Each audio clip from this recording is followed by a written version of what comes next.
It is the responsibility of the Supreme Court, I believe, to carry out its responsibility to check governmental abuse of power. The court failed.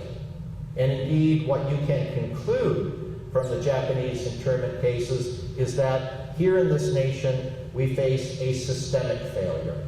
All three branches of government lost their compass. The president should never have signed the order.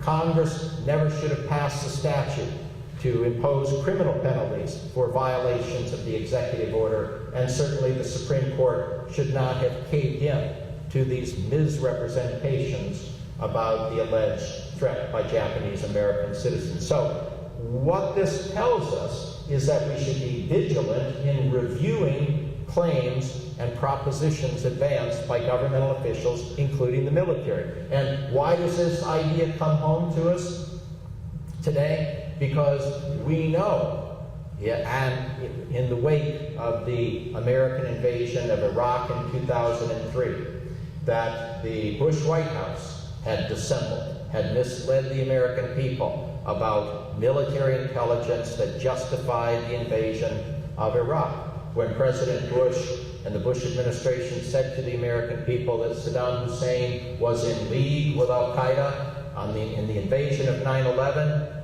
that was not true. When the Bush administration represented, based on intelligence information, that Hussein possessed weapons of mass destruction that he intended to use against the United States, that's false as well. That claim was false as well. Why do we know this? Because within a year of making both claims, the Bush White House backed off, acknowledged there was no evidence to support either proposition. Well, what does that tell us?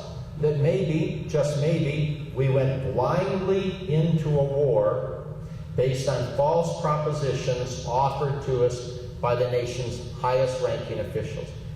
The failure to check that, the failure on the part of the American people who were swept up in the fog and the aftermath of 9/11, the failure of Congress, unwilling to challenge a popular president in these claims, marked once more a systemic failure of our Constitution.